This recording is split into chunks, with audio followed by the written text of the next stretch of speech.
The Harbingers, Act 1. Chapter 1, The Awakening. Zabarian was a planet of haunting beauty and lurking mysteries. Its vast deserts and lush forests held the promise of untapped resources and secrets of long-forgotten civilizations.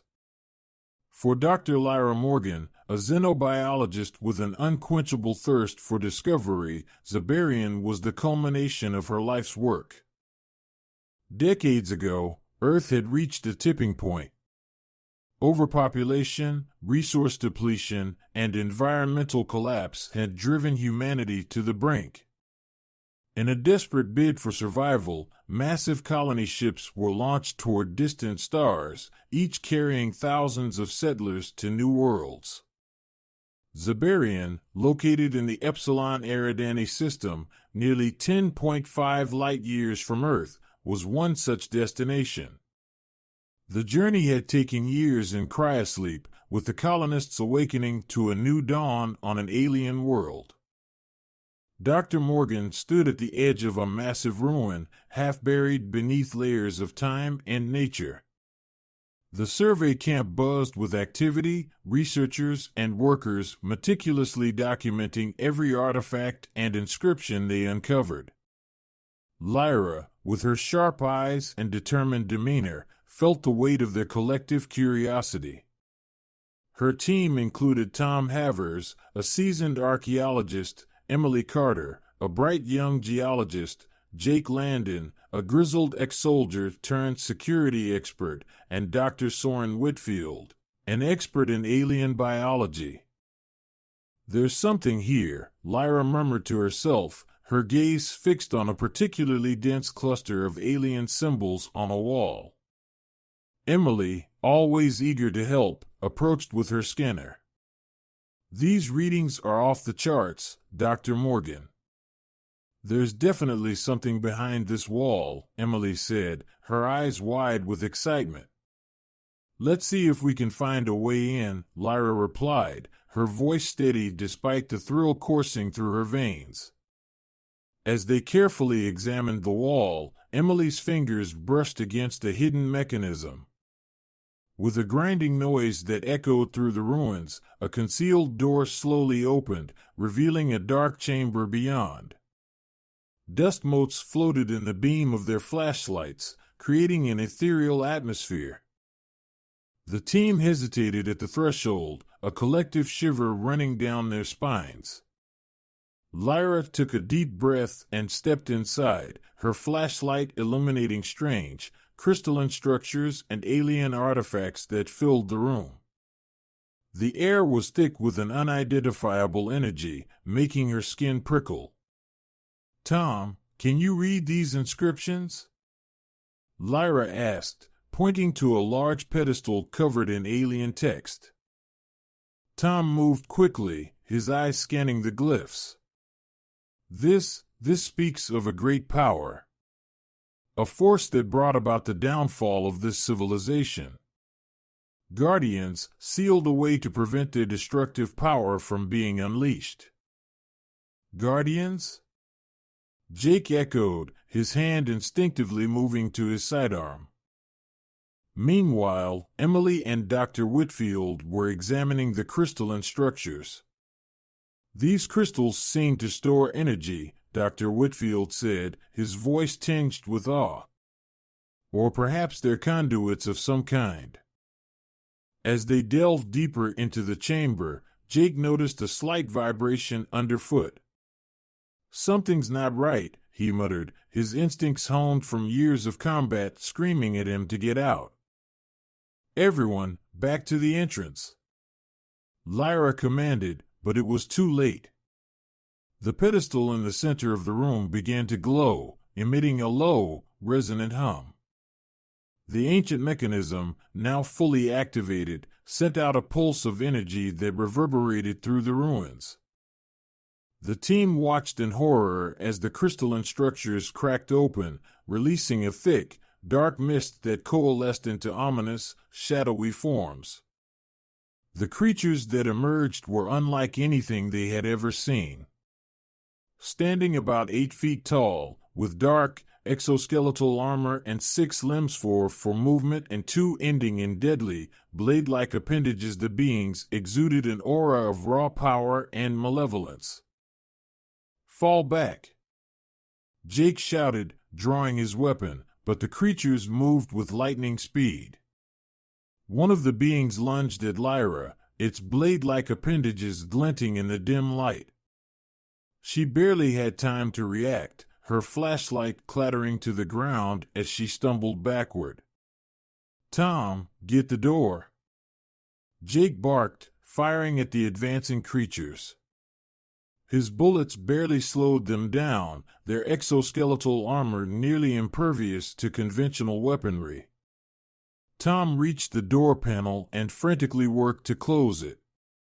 The chamber's vibrations intensified, and just as the creatures were about to overrun them, the door slammed shut with a deafening thud, sealing the beings inside. Breathing heavily, Lyra looked around at her shaken team. "Is everyone all right?" "For now," Jake replied, his face grim. "But we need to warn the colony. Whatever those things are, they're not staying down there for long." Lyra nodded, her mind racing. They had stumbled upon something far more dangerous than they had anticipated. The ancient warnings were not just the ravings of a long-dead civilization, they were a dire prophecy that had just been set into motion. As they made their way back to the camp, the weight of their discovery pressed heavily upon them. The ancient beings, whatever they were, had awakened, and their malevolent presence threatened not just Zabarian, but potentially the entire galaxy. Chapter 2: The Distress Signal. The air in the ancient chamber crackled with an ominous energy as the creatures, long dormant, awoke with a vengeance. Dr. Lyra Morgan and her team were caught in a whirlwind of terror and confusion. The air crackled with malevolent energy, and the creatures, with their insectoid forms and glowing eyes, moved with terrifying speed and precision. "Get out, now!" Jake Landon bellowed, firing his weapon at the nearest creature. The bullets ricocheted off its exoskeletal armor, barely slowing it down. Emily Carter screamed as a creature lunged at her, its blade-like appendages gleaming in the dim light. "Emily, move!" Dr. Soren Whitfield shouted, grabbing her arm and pulling her towards the exit. The team scrambled to escape, their movements frantic and disorganized. Lyra felt a sharp pain in her side as she stumbled, a creature's claw grazing her skin. "We need to regroup outside," Lyra yelled, her voice barely audible over the chaos. As they reached the chamber's entrance, Tom Havers glanced back, his face pale and eyes wide with terror. "We're not going to make it," he muttered, his voice shaking. The creatures were relentless, their psychic resonance creating an almost tangible wave of fear that threatened to paralyze the team. In the frantic dash for safety, the team was separated. Lyra, Jake, and Dr. Whitfield managed to escape the ruins and run towards their transport vehicle. Emily and Tom were not as fortunate. Emily tripped over a fallen column, and Tom turned back to help her, but the creatures were already upon them. As they reached the vehicle, Jake quickly activated the comm system. "This is Jake Landon, calling the colony. We've encountered hostiles. Repeat, we've encountered hostiles. Requesting immediate assistance." Inside the ruins, Tom, now the only survivor amidst the carnage, managed to find a small alcove to hide. His mind was a jumbled mess of fear and confusion, the psychic assault of the creatures taking its toll. Trembling, he fumbled with his comm device, managing to send a garbled distress signal before losing consciousness. The distress signal was picked up by the colony's command center, its urgent tone piercing the usual hum of daily operations.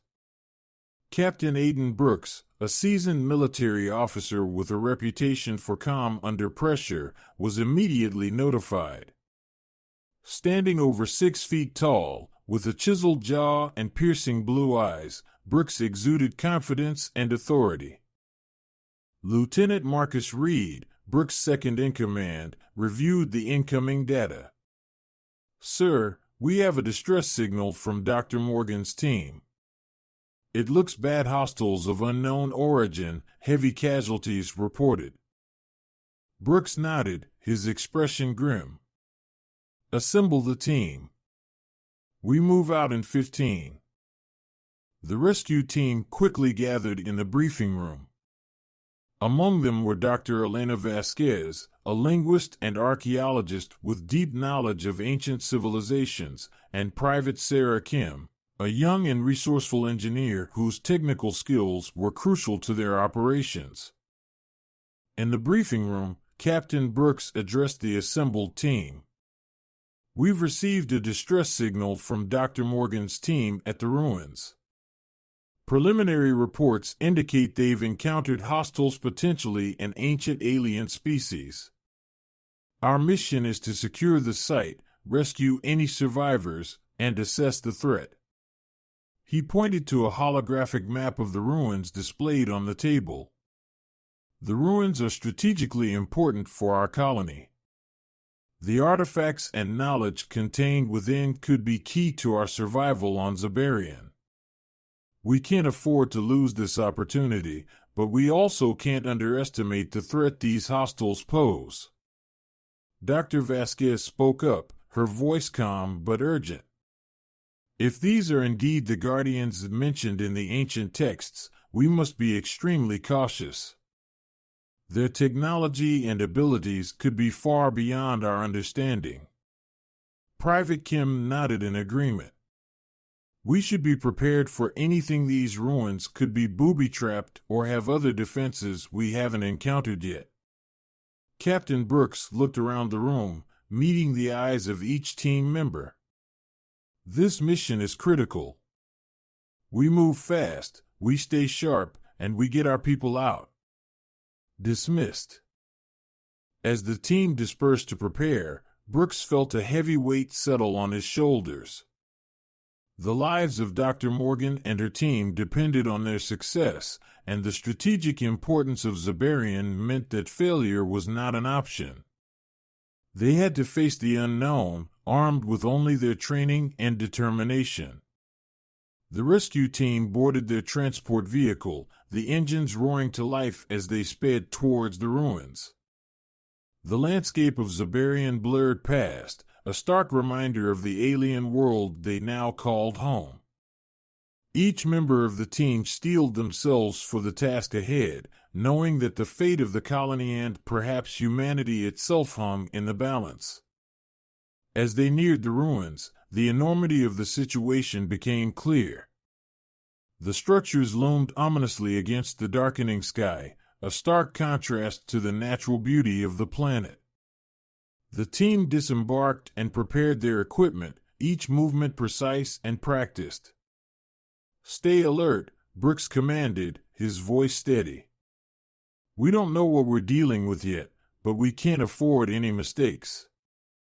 They moved cautiously towards the entrance of the ruins, their flashlights cutting through the dim light. The air was thick with an oppressive energy, and the team could feel the weight of unseen eyes watching their every move. Inside the ruins, they found signs of the struggle. Scorch marks, discarded equipment, and the eerie silence of a once bustling site now turned graveyard. Dr. Vasquez knelt by a set of ancient carvings, her eyes scanning the symbols. "These texts warn of guardians, protectors of an ancient empire," she whispered, her voice barely audible. "We need to find any survivors and get out of here." A faint, garbled signal came through their comm devices. "Tom Havers, injured, hiding." "He's still alive," Kim said, her voice filled with hope. "We need to find him." Brooks led the way deeper into the ruins, their path lit by the flickering light of their torches. The oppressive energy grew stronger, and the shadows seemed to move with a life of their own. They found Tom in a small alcove, barely conscious and mumbling incoherently. "Tom, it's Captain Brooks." "We're here to get you out," Brooks said, his voice gentle but firm. He signaled for Dr. Vasquez to check Tom's condition. As she worked, the rest of the team formed a defensive perimeter, their eyes scanning the darkness for any sign of the creatures. The silence was broken by a low, resonant hum that sent chills down their spines. "They're coming," Jake said, his grip tightening on his weapon. "Hold your ground," Brooks ordered. "We get Tom out, then we regroup." The hum grew louder, and from the shadows, the creatures emerged, their eyes glowing with malevolent intelligence. The team opened fire, their weapons barely slowing the creatures down. "Fall back," Brooks commanded, his voice cutting through the chaos. "We need to regroup at the entrance." With Tom in tow, the team fought their way back towards the entrance, their movements coordinated and precise. The creatures were relentless, their psychic resonance creating waves of fear that threatened to overwhelm them. As they reached the entrance, the ruins began to shake, debris falling around them. Brooks turned to face the creatures, his eyes steely. "This isn't over," he said, his voice filled with determination. "We will find a way to stop you." With Tom and the rest of the team safely outside, they boarded their transport vehicle and sped back towards the colony. The weight of their discovery pressed heavily upon them. The ancient beings, whatever they were, had awakened, and their malevolent presence threatened not just Zabarian, but potentially the entire galaxy. Chapter 3: The Rescue Mission. Journey to the Ruins. The transport vehicle roared to life as the rescue team sped towards the ancient ruins. The landscape of Zabarian, with its jagged mountains and dense forests, blurred past, a stark reminder of the alien world they now called home. Captain Aiden Brooks sat in the front seat, his eyes scanning the horizon for any signs of trouble. Beside him, Lieutenant Marcus Reed monitored their progress on a digital map, while Dr. Elena Vasquez and Private Sarah Kim checked their equipment in the back. The journey was fraught with challenges. The rough terrain made navigation difficult, and the planet's unpredictable weather added another layer of danger. Violent electrical storms crackled in the distance, casting eerie shadows across the landscape. As they ventured deeper into the wilderness, the team encountered strange phenomena, glowing flora that pulsed with an otherworldly light, and bizarre, insect-like creatures that skittered away at their approach. "Keep your eyes peeled," Brooks warned, his voice tense. "This place is full of surprises." Despite the harsh conditions, the team pressed on, driven by the urgency of their mission. The ruins loomed closer, their ancient structures standing tall against the darkening sky. As they neared their destination, the oppressive energy that permeated the area became almost tangible, weighing heavily on their minds and bodies. When the team finally arrived at the ruins, the sight that greeted them was gruesome. The area was littered with bodies, the remains of Dr. Morgan's survey team. Signs of a violent struggle were evident: scorch marks on the ground, shattered equipment, and bloodstains that painted a grim picture of the events that had transpired. "Dear God," whispered Dr. Vasquez, her face pale. "What happened here?" Brooks motioned for the team to spread out and search for survivors. The air was thick with tension as they moved cautiously through the ruins, their flashlights casting eerie shadows on the ancient stone walls. Every rustle of leaves and distant howls set their nerves on edge. "Over here!" Private Kim called out, her voice echoing through the ruins. The team hurried to her location and found Tom Havers, the sole survivor, huddled in a small alcove. His eyes were wide with fear, and he clutched his comm device as if it were a lifeline. "Tom, it's Captain Brooks. We're here to get you out," Brooks said, his voice gentle but firm. He signaled for Dr. Vasquez to check Tom's condition. Tom's eyes flickered with recognition, but his expression remained haunted. They came out of nowhere," he muttered, his voice shaky. "We couldn't stop them. They're monsters. They're not like anything we've ever seen."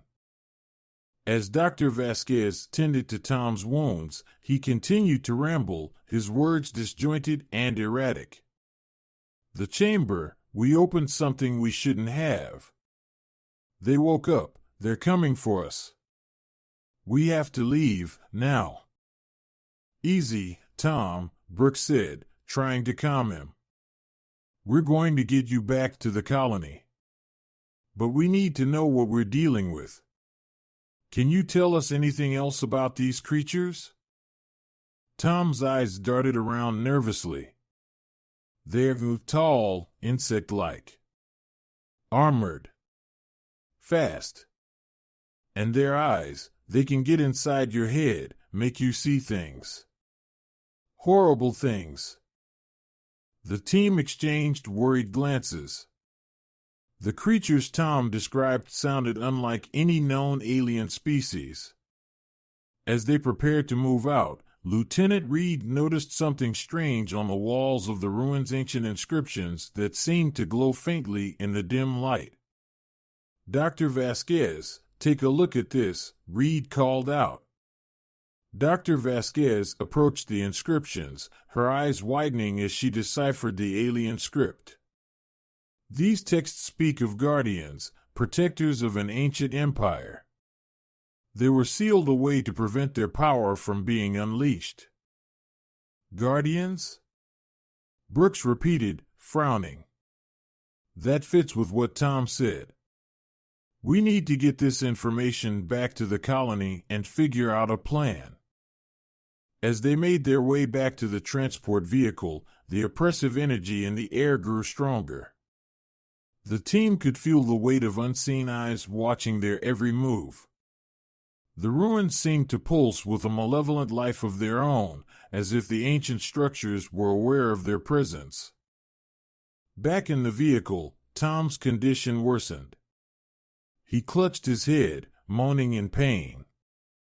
"They're in my mind. I can't make them stop."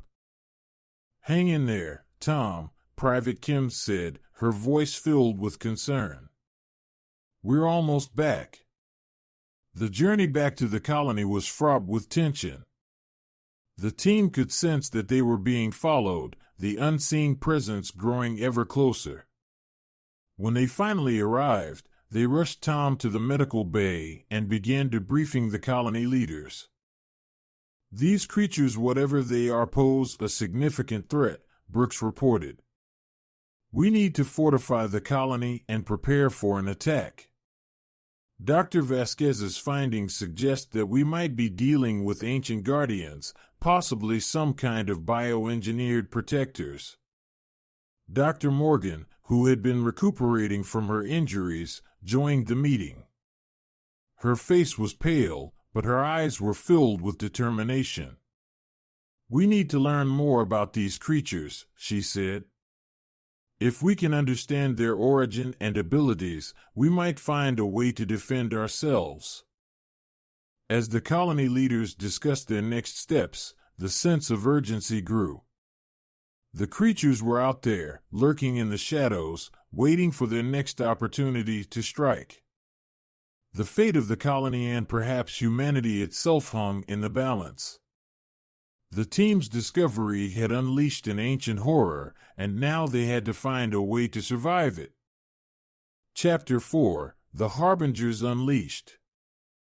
The morning after their harrowing rescue mission, Captain Brooks and his team gathered their equipment and prepared to delve back into the ruins. They couldn't afford to wait. The urgency of understanding their enemy outweighed the risks. Dr. Lyra Morgan, still recovering but determined to find answers, insisted on joining them. Her expertise in xenobiology was invaluable, and her resolve was unshaken despite the previous day's horrors. "Everyone stay sharp," Brooks said as they approached the ancient entrance once more. "We're here to gather intel. If these creatures are as dangerous as they seem, we need to know everything about them." The oppressive energy in the ruins seemed stronger than before, a tangible weight pressing down on the team as they moved cautiously through the labyrinthine corridors. Dr. Elena Vasquez, with her deep knowledge of ancient civilizations, led the way, stopping frequently to study the inscriptions that adorned the walls. "These texts mention the Harbingers as guardians and judges," she explained, her voice echoing softly. "They were bioengineered by the ancient civilization that once thrived here. Their purpose was to protect against external threats, but something went terribly wrong." Dr. Morgan examined a series of alien artifacts, noting their intricate designs and the faint glow that seemed to pulse from within. These artifacts suggest a high level of bioorganic technology. The Harbingers likely have capabilities far beyond our initial assessments. As they ventured deeper, the team discovered a central chamber filled with rows of dormant pods. Each pod contained a Harbinger, their insectoid forms encased in a translucent, gel-like substance. "These must be stasis pods," Dr. Morgan said, her voice tinged with awe and dread. "The Harbingers were put into hibernation to prevent their power from being unleashed." Lieutenant Reed scanned the area with his advanced sensor equipment. "Energy levels are spiking, Captain. Something's activating these pods." Before Brooks could respond, the pods began to crack open, releasing the Harbingers from their millennia-long slumber. The air filled with a low, resonant hum, a psychic resonance that set the team's nerves on edge. The Harbingers emerged, their exoskeletal armor glistening in the dim light, eyes glowing with malevolent intelligence. "Defensive positions," Brooks shouted, raising his weapon. The team formed a tight circle, weapons trained on the advancing Harbingers. One of the creatures stepped forward, its mandibles clicking menacingly. Suddenly, a wave of psychic energy washed over the team, causing intense hallucinations and paralyzing fear. Dr. Morgan felt a surge of terror as the walls seemed to close in around her, the faces of her fallen comrades screaming in agony. "Fight through it," Reed yelled, firing at the Harbinger. The bullets ricocheted off its armor, but the impact seemed to slow it down. The team's combined firepower eventually brought the creature to its knees, but not before it unleashed another psychic assault, sending Dr. Vasquez reeling to the ground. "These things are practically invincible," Kim shouted, her voice shaking with fear and frustration. Brooks noticed a faint, pulsating light within the Harbinger's chest. "Aim for the core. It's their weak spot." With renewed focus, the team targeted the glowing core. The Harbinger screeched in agony as the combined firepower penetrated its defenses, finally collapsing in a heap. "We need to fall back," Brooks ordered, his voice steady despite the chaos. "We can't fight them all. Gather what intel you can and move out." As they retreated, Dr. Vasquez grabbed a few alien artifacts, and Dr. Morgan quickly snapped photos of the inscriptions and the stasis pods. The remaining Harbingers, now fully awake, pursued them with relentless speed and aggression. The team barely made it out of the central chamber before the Harbingers overwhelmed their position. Brooks led the retreat, his strategic mind working overtime to find a safe path back to the surface. The ruins shook with the Harbingers' fury, debris falling around them as they navigated the treacherous corridors. "Move, move, move!" Brooks shouted, his voice carrying over the sounds of battle. They reached the entrance just as a massive Harbinger blocked their path, its psychic presence creating a tangible barrier of fear. Reed fired a concussive grenade, temporarily stunning the creature. "Go, now!" The team sprinted towards their transport vehicle, the Harbingers hot on their heels. As they boarded the vehicle, Kim activated the defense turrets, which bought them enough time to escape. The transport sped away from the ruins, the Harbingers' shrieks echoing in the distance. Back at the colony, Brooks and his team debriefed the leaders, presenting their findings. The gravity of the situation was clear. The Harbingers were a threat unlike any they had faced before. "We need to fortify our defenses and develop new strategies to counter their psychic abilities and physical prowess," Brooks said, his tone grim but determined. "The Harbingers are awake, and they won't stop until they reclaim their dominion." Dr. Morgan added, "We also need to continue our research. The artifacts and texts we found might hold the key to understanding and ultimately defeating them." The colony leaders nodded in agreement. The battle for Zabarian had only just begun, and the stakes were higher than ever. As they prepared for the inevitable conflict, the colony braced itself for the challenges ahead, united in their resolve to survive and protect their new home from the ancient, awakened threat of the Harbingers. Chapter 5: Preparing for Siege. The colony on Zabarian buzzed with urgent activity. The news of the Harbingers' awakening had spread quickly, and the air was thick with a mixture of fear and determination. Under the leadership of Captain Brooks, the colony's defenses were being fortified at a rapid pace. Barricades were erected, automated turrets were installed, and emergency drills were conducted to prepare the colonists for potential attacks. "Everyone needs to know their roles," Brooks commanded during a briefing. "We can't afford any mistakes. This is our home now, and we will defend it with everything we have." Dr. Lyra Morgan worked closely with Brooks, coordinating efforts between the defense teams and the scientific community. Her mind raced with possibilities as she thought about the Harbingers and the texts they had discovered. There had to be a way to turn the tide in their favor. Dr. Morgan secluded herself in the research lab, surrounded by holographic projections of the ancient texts and artifacts retrieved from the ruins. She meticulously studied the inscriptions, cross-referencing them with known alien languages and symbols. Her goal was clear: find any weakness in the Harbinger's physiology or psychic abilities that could be exploited.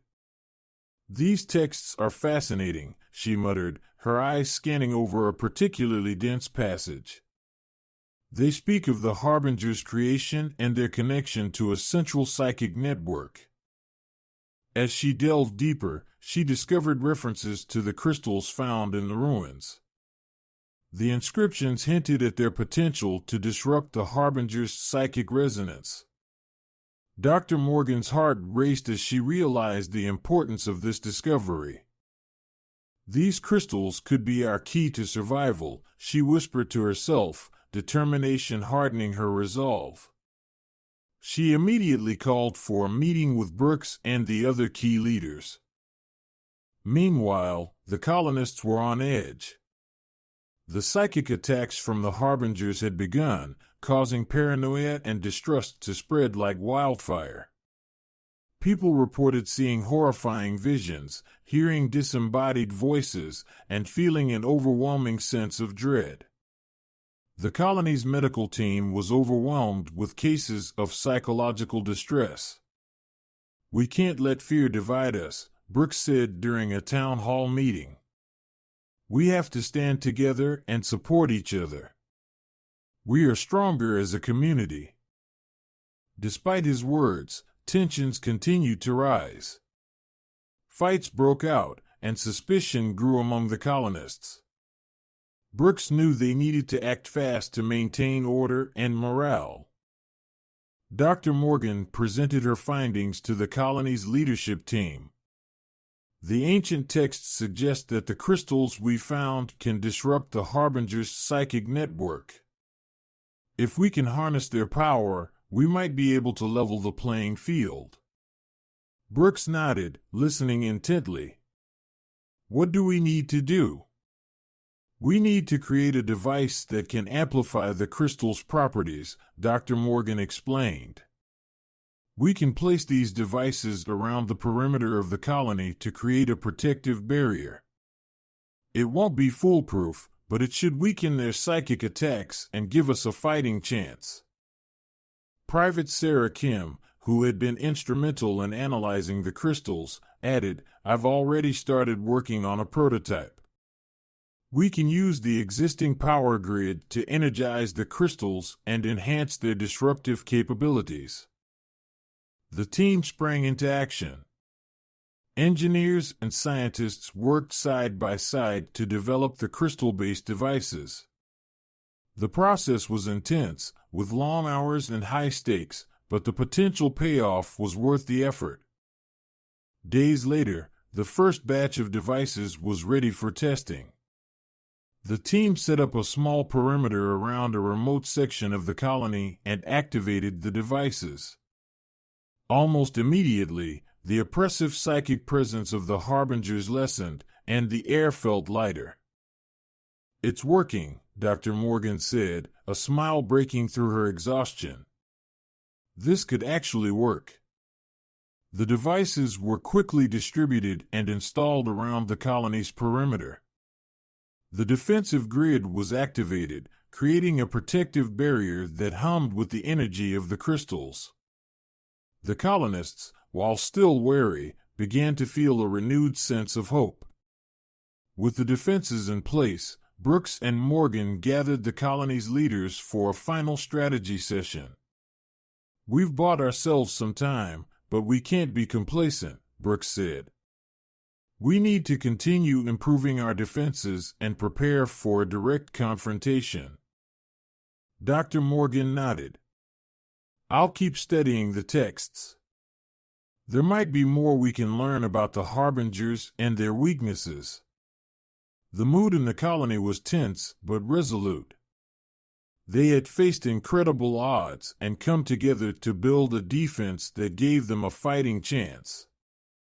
Now, they had to hold the line and protect their home from the ancient, malevolent force that threatened to consume them all. As night fell, the colony stood vigilant. The protective barrier glowed faintly in the darkness, a beacon of hope and defiance against the looming threat of the Harbingers.